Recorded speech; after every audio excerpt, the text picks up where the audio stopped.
Vernon Dalton opened the letter and saw the number $300,000. The bull he'd sold for $2,800 was now worth more than his entire yearly revenue. 6 months earlier, Vernon had rejected the largest bull calf he'd ever seen. Too big, too expensive to feed, too risky. He'd sold him to an old rancher for pocket change, relieved to get rid of what he considered a genetic problem. But the letter from Thomas Whitaker told a different story. 20 calves, $47,000 in sales. Revolutionary genetics that researchers called once in a generation. The bull Vernon dismissed as impractical had produced offspring so exceptional they were selling for double market rates. His size wasn't a flaw. It was the visible expression of metabolic efficiency the entire cattle industry had been breeding away for decades, and Vernon, who'd spent 30 years making sound business decisions, had let it go because it didn't fit his comfortable expectations. The letter from a 72-year-old man with 20 cows had destroyed every assumption Vernon built his career on. And what he discovered when he drove 4 hours to see the bull he'd rejected would change not just his operation, but his understanding of what value actually means. Sometimes the most expensive mistakes are the ones we make by playing it safe. Vernon Dalton stood at the edge of his Kansas pasture on a cold February morning, watching his herd of registered Angus cattle graze across 600 acres of prime Midwest farmland. At 54 years old, Vernon had spent 3 decades building Dalton Cattle Company into one of the most respected breeding operations in the region. A reputation built on careful genetic selection, strategic breeding decisions, and an unwavering commitment to producing cattle that met precise market specifications. Vernon's operation was known for consistency, predictability, and profitability. He bred cattle that fit neatly into industry standards, animals that buyers could evaluate quickly and purchase confidently because they matched established expectations. Which was exactly why, 6 months ago, Vernon had rejected the largest bull calf he'd ever seen. The calf had been born in August on Vernon's property, an unexpected arrival from a cow Vernon had bred through artificial insemination using premium genetics he'd purchased from a reputable supplier. The pregnancy had seemed normal through all the veterinary checks, nothing suggesting anything unusual about the developing calf. But when the calf arrived, Vernon had stared in disbelief at the massive newborn lying in the pasture, easily twice the size of a typical Angus calf, with bone structure and frame dimensions that suggested he'd grow into something unprecedented. Vernon's first thought had been medical concern. Calves that large sometimes indicated developmental problems, genetic anomalies, or health issues that would prevent the animal from thriving. He'd called Dr. Rebecca Hastings, his veterinarian for 15 years, who'd conducted a comprehensive examination. Her findings had been surprising. The calf was perfectly healthy. No skeletal abnormalities, no organ complications, no signs of the metabolic disorders that sometimes accompanied extreme size. Just a massive, perfectly formed Angus bull calf with genetics that apparently coded for exceptional growth. But Vernon hadn't celebrated this unexpected result. Instead, he'd calculated.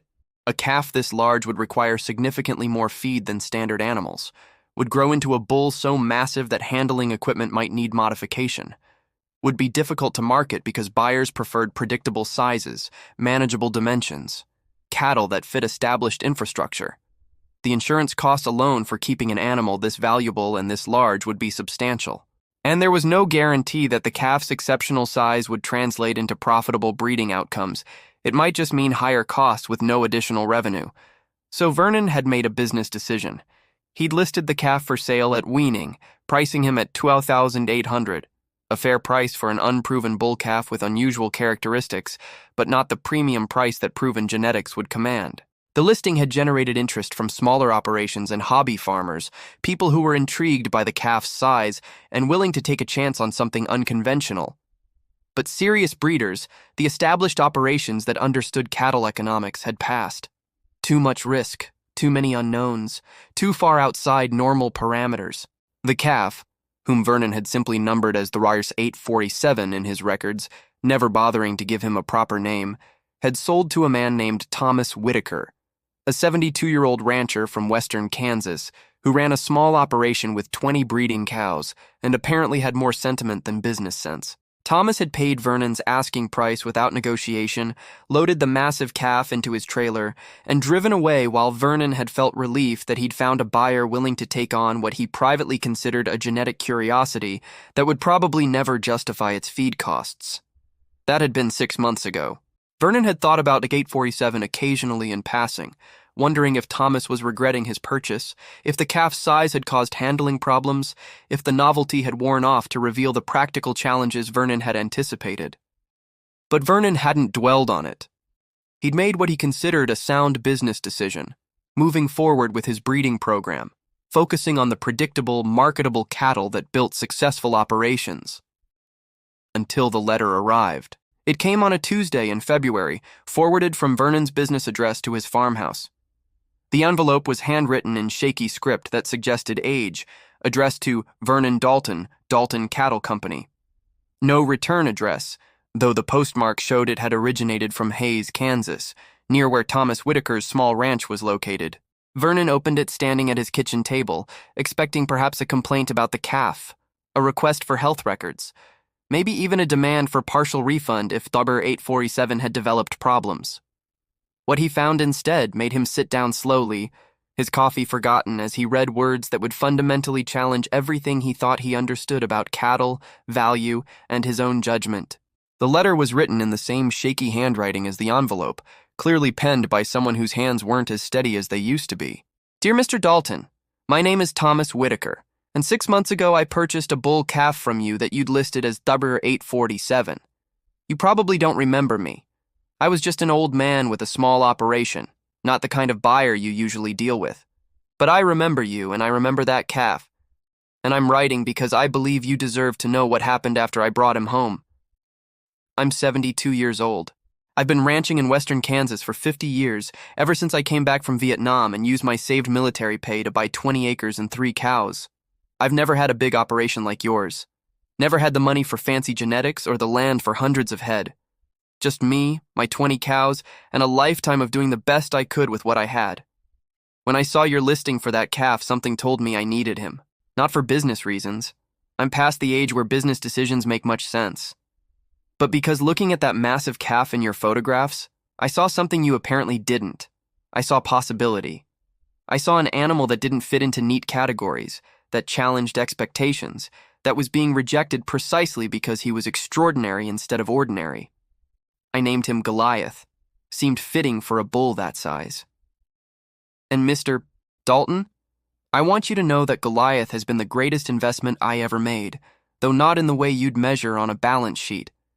You were right that he required more feed than normal bulls.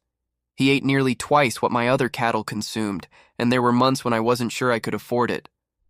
I'm living on a fixed income, military pension and Social Security, and spending that much on feed for one animal was a genuine sacrifice. My daughter told me I was being foolish, that I should sell Goliath before he bankrupted me. But I couldn't. Because every time I looked at him, I saw an animal that everyone else had dismissed, and I understood that feeling in a way I suspect you never have. Goliath grew into the largest Angus bull I've ever seen. At 18 months old, he weighed 2,400 pounds. By the time he was 2, he'd reached 2,800 pounds of solid muscle and perfect health. Handling him required patience and respect, but never force. Despite his size, he was gentle, calmer than bulls half his weight, intelligent in ways that surprised me daily. Last spring, I bred him to my 20 cows. I wasn't expecting much, just hoping the calves would be healthy, that Goliath's size wouldn't cause complications. What I got exceeded anything I'd imagined. 20 calves born last fall, every single one healthy, vigorous, perfectly formed. But more than that, those calves had their father's exceptional bone structure, his muscular development, his calm temperament. At weaning, they averaged 40 pounds heavier than any previous calf crop I'd raised, despite eating the same feed rations. Buyers who'd never given my small operation a second look were suddenly calling, asking if I had more. I sold those 20 calves for $47,000 total. Mr. Dalton, that's more than I'd earned from cattle sales in the previous 5 years combined.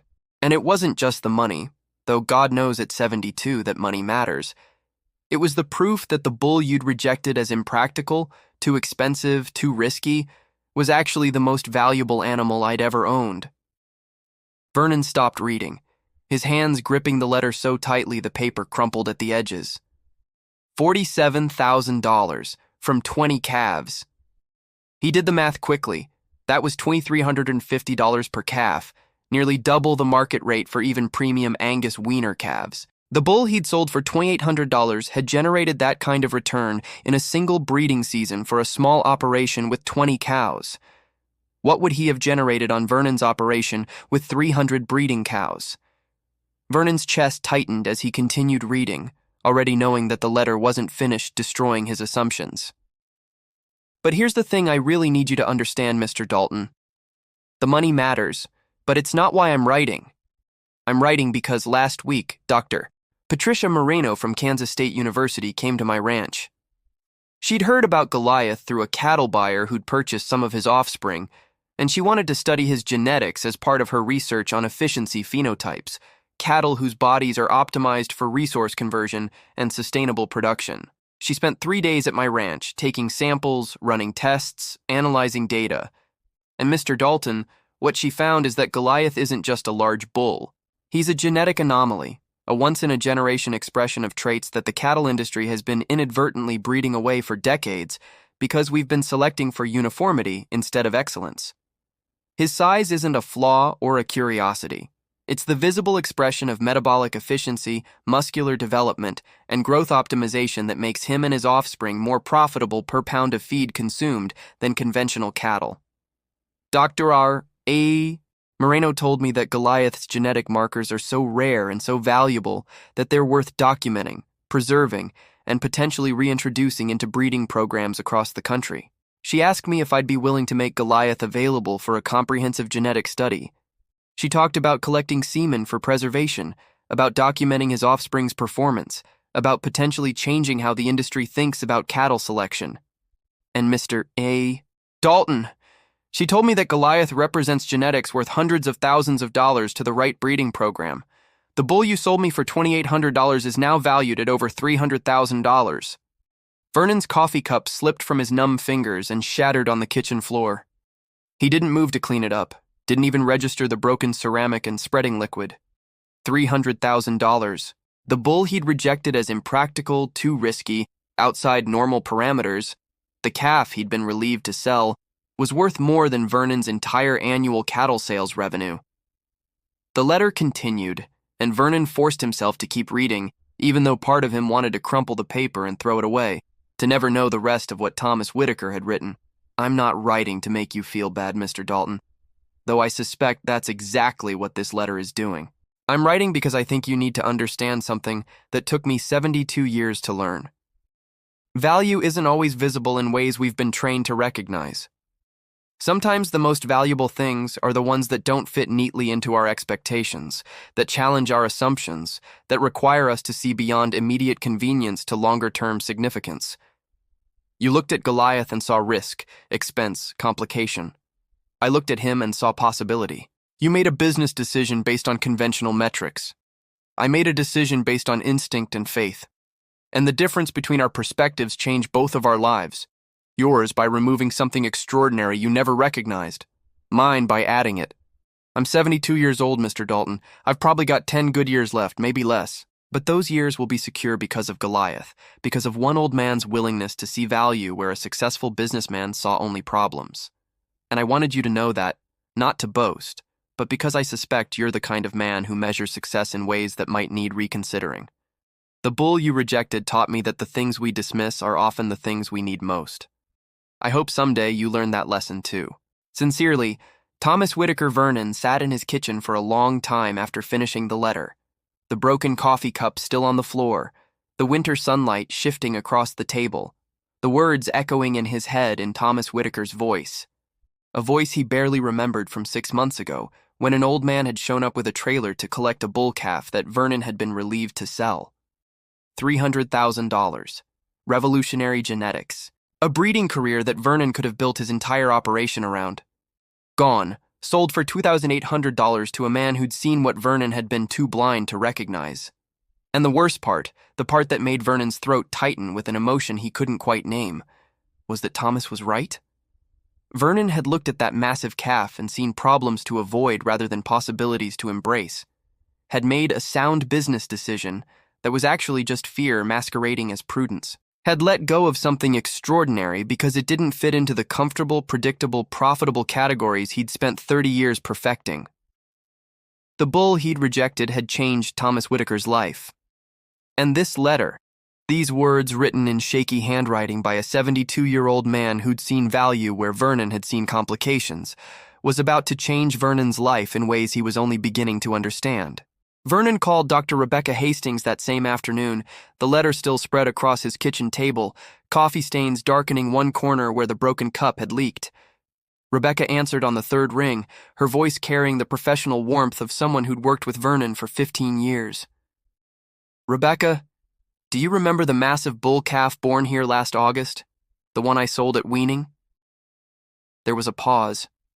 "The exceptionally large Angus?" "Yes, I remember. Perfectly healthy despite his size." "Why?" "I got a letter from the man who bought him, Thomas Whitaker, small operation in western Kansas." Vernon's voice sounded strange to his own ears, hollow, defeated. "The bull's name is Goliath now. He's worth over $300,000. Rebecca was quiet for a long moment. "Vernon, what happened?" He told her everything.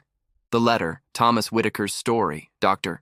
Moreno's genetic research, the calves that had sold for double market rate, the metabolic efficiency phenotype that made Goliath and his offspring more profitable per pound of feed. As he spoke, Vernon heard his own words condemning him. Every business justification he'd used to reject the calf now revealed as fear and short-sightedness. "You couldn't have known," Rebecca said when he finished, but her tone lacked conviction. "I could have tried," Vernon replied. "I could have invested in figuring out what made him different instead of assuming different meant problematic. I could have seen possibility instead of risk." He paused, staring at the letter.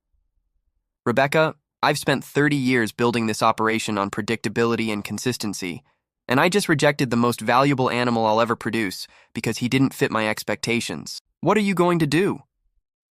Vernon looked out his kitchen window at his 600 acres of carefully managed pasture, his registered Angus herd that met every industry specification, his operation that produced exactly what buyers expected and nothing more. He'd built success by avoiding risk, by selecting for uniformity, by making sound business decisions that prioritized immediate profitability over long-term potential. And in doing so, he'd missed something extraordinary. "I'm going to drive to western Kansas," he said.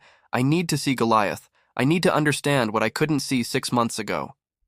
2 days later, Vernon pulled his truck into Thomas Whitaker's small ranch, 20 acres that made Vernon's 600 look extravagant by comparison. The property was modest but well-maintained, with older buildings that showed decades of careful upkeep rather than capital investment.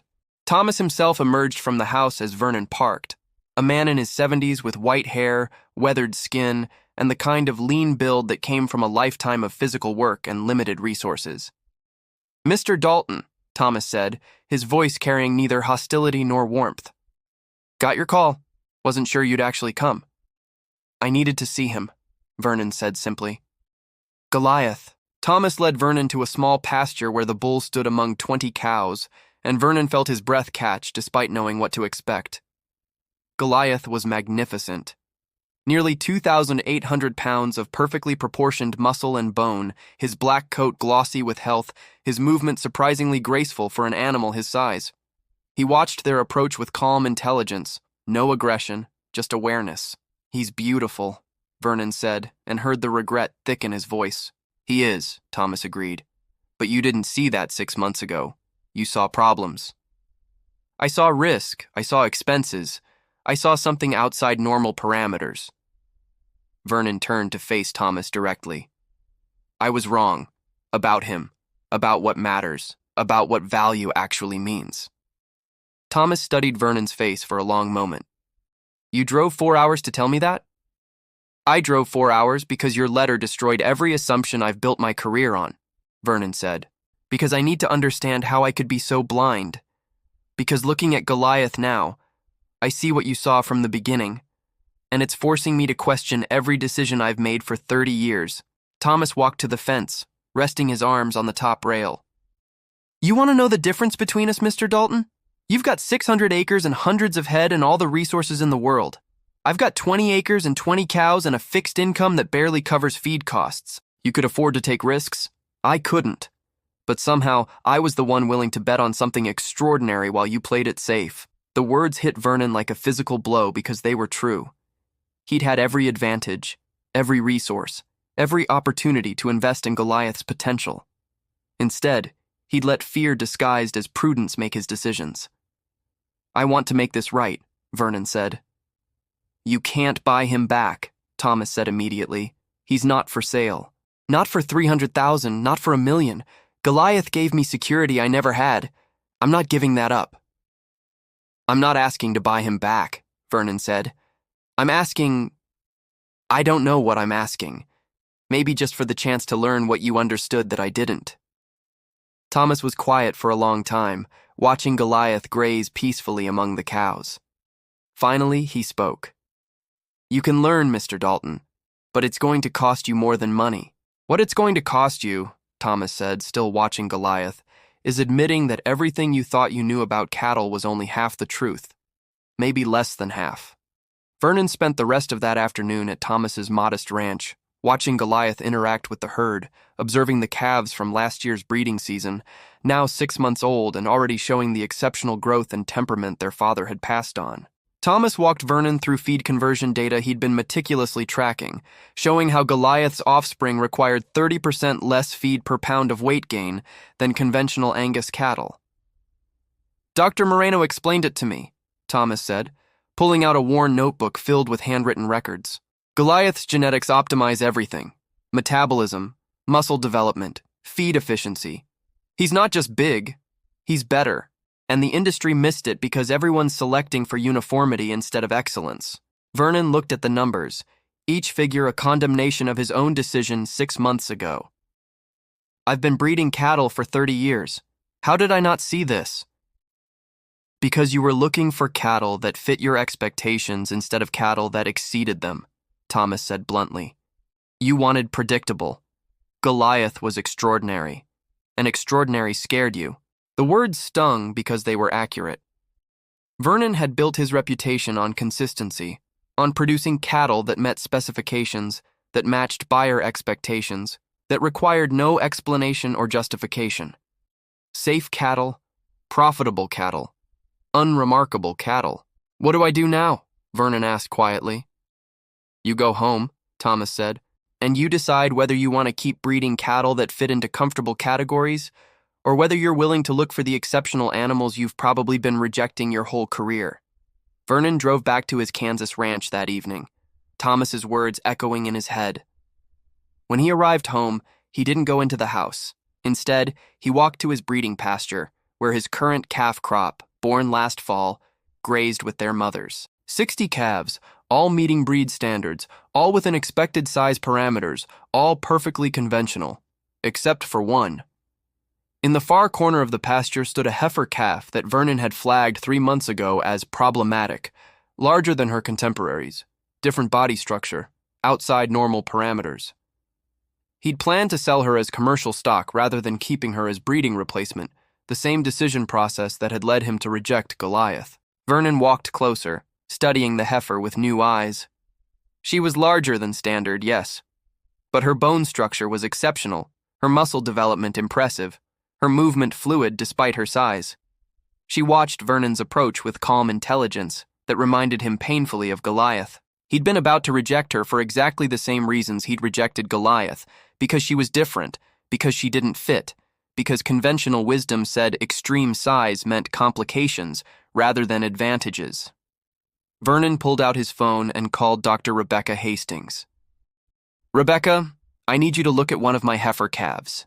I need genetic testing, metabolic analysis, everything you can tell me about whether she's exceptional or just large." "Vernon, that kind of testing is expensive." "I don't care about the cost," Vernon interrupted.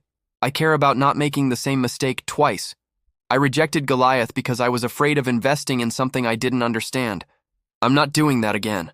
The testing took 3 weeks. When the results came back, Rebecca called Vernon with news that made his hands shake as he held the phone. The heifer, whom Vernon had started calling Grace because she moved with surprising elegance despite her size, carried genetic markers similar to Goliath's. Not identical, but indicative of the same metabolic efficiency traits that made Goliath extraordinary. "She's valuable," Rebecca told him. "Not Goliath-level rare, but definitely exceptional. Vernon, if you'd culled her as planned, you'd have lost significant genetic potential." Vernon sat down slowly, understanding the full weight of what Thomas Whitaker's letter had revealed. It wasn't just that he'd rejected one valuable bull. It was that his entire selection philosophy, 30 years of breeding for uniformity and predictability, had probably caused him to reject dozens of exceptional animals because they didn't fit comfortable categories. How many Goliaths had he sold off as commercial stock? How many Graces had he culled from his breeding program?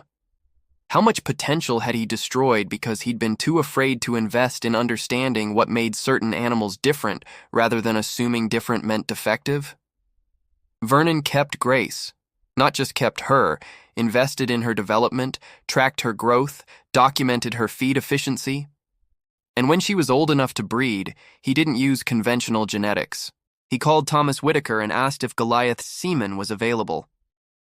"Thought you'd never ask," Thomas said, and Vernon could hear the smile in his voice.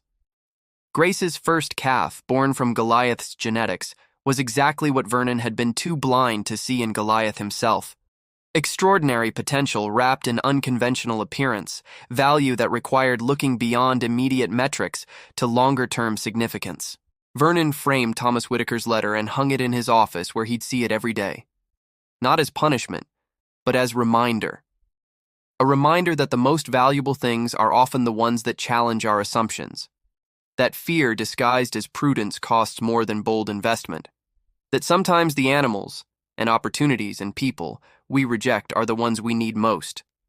The bull he'd sold for $2,800 had taught him a lesson worth far more than $300,000. And Vernon Dalton, who'd spent 30 years playing it safe, finally understood what Thomas Whitaker had known from the beginning. Extraordinary is worth the risk. 2 years after receiving Thomas Whitaker's letter, Vernon Dalton stood at a cattle auction in Kansas City, watching bidders compete for Grace's second calf, a bull with Goliath's genetics and exceptional performance data Vernon had meticulously documented. The bidding surpassed $45,000 before the hammer fell, and Vernon felt something he hadn't experienced in 30 years of breeding cattle. Not just profit, but vindication of a completely different approach. He'd restructured his entire operation after that letter. Stopped selecting exclusively for uniformity. Started looking for animals that challenged conventional parameters. Invested in genetic testing, metabolic analysis, long-term data collection instead of immediate marketability. His herd still included conventional cattle, but now it also included the exceptional ones he would have rejected 2 years ago. Animals that required more feed, more patience, more faith, but produced offspring that redefined what superior genetics meant. The industry had noticed. Dalton Cattle Company was developing a reputation not for safe, predictable genetics, but for extraordinary animals that exceeded expectations.